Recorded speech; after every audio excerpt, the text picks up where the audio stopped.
There's breaking new details tonight. Moscow police are searching for a killer, seeking justice for the murder of 4 University of Idaho students. Madison Mogen, Kaylee Gonsalves, Ethan Chapin, and Xana Kernodle. The Latah County coroner confirms they were stabbed to death in their home. Now Moscow police say new leads in the murder are flooding into the department. Thanks for joining us. I'm Aaron Luna. And I'm Kirsten O'Connor. Officers are facing their own trauma from the investigation that has shocked their community. Our Esther Bauer starts our team coverage tonight, live in Moscow with what's helping police find the killer.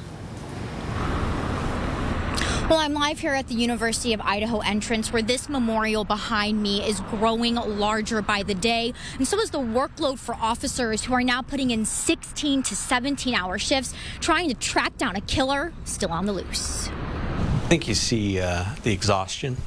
You see the mental stress. You can tell people are stressed over what they've seen, what they've responded to. We now know it was a young Moscow police officer first on scene Sunday morning, finding 4 students slain in this home. Right now, we're dealing with a lot of sleep deprivation, long days, long nights. Fatigue is now setting in as the hunt for a killer intensifies. We sat down with Moscow's police chief on Thursday, who says new leads and new tips are flooding in since yesterday. From an investigator perspective, that's good?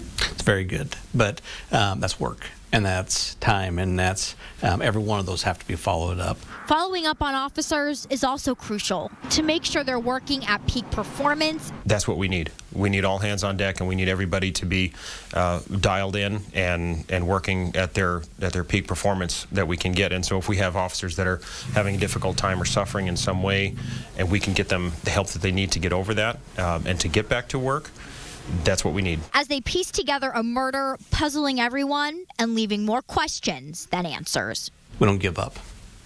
We can't give up. We owe it to the victims. We owe it to the victims' families. We owe it to our community. We owe it to our officers.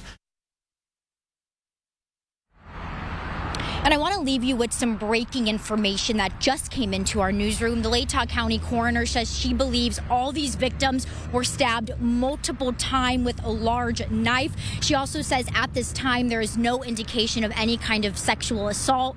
They still do not know of any defensive wounds on the victims' bodies. We'll continue to track this very closely and bring you any information that we learn. Reporting live in Moscow tonight, Esther Bauer, 4 News now.